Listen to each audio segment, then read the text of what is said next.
σας καλωσορίζουμε θερμά στη σημερινή εκδήλωση για την επίσημη έναρξη των εργασιών του έργου Keranis Residences.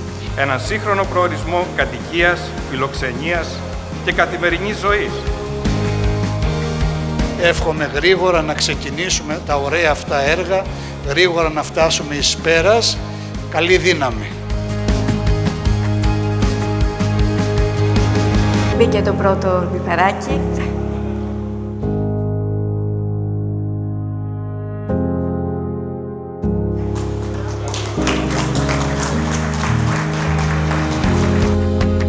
Θεωρώ ότι σε αυτοδιοίκηση ο ρόλος μας είναι να ετοιμάζουμε την πόλη, να δημιουργούμε τις κατάλληλες προϋποθέσεις ώστε να έρχονται ιδιώτες επενδυτές και να εμπιστεύονται τα χρήματα στην πόλη του Πειραιά.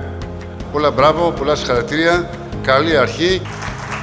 In terms of Mercan, we've got this amazing project, which I think will be a landmark in Piraeus.